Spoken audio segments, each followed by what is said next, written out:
మాకు కొత్త కాదు. 2001లో పార్టీ కేసీఆర్ గారు పెట్టినాడు, మకలో పుట్టింది పుబ్బలో పోతుందనే డైలాగు ఆ రోజు విన్నాం. 2004 తర్వాత కేసీఆర్ గారు యూపీని వదిలిపెట్టిన తర్వాత 2006లో వీళ్ళకి అస్తిత్వం ఉండదని మాట్లాడిన మాటలు ఆ రోజు విన్నాం. 8లో మేము ఉప ఎన్నికలకు పోతే 16 సీట్లకు గాను 7 గెలిస్తే వీళ్ళది అయిపోయింది, చాప్టర్ క్లోజ్ అన్నారు.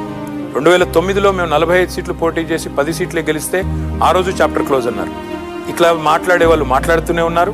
ఆ రోజు నుంచి ఈ రోజు వరకు చూసుకుంటే 15 నెలల్లో ఉద్యమ పార్టీగా సక్సెస్ అయ్యాం, తెలంగాణ తెచ్చాం. ప్రభుత్వంగా సక్సెస్ అయ్యాం, 2 సార్లు గవర్నమెంట్లోకి వచ్చాం. Remember, KCR is the longest serving chief minister in Telugu states. Entire 56 ఏళ్లలో లాంగెస్ట్ సర్వింగ్ చీఫ్ మినిస్టర్ కంటిన్యూస్గా కేసీఆర్ గారు. కాబట్టి ఉద్యమ పార్టీగా సక్సెస్ అయ్యాం, ప్రభుత్వంగా సక్సెస్ అయ్యాం, తెలంగాణ నెంబర్ 1గా నిలబెట్టాం.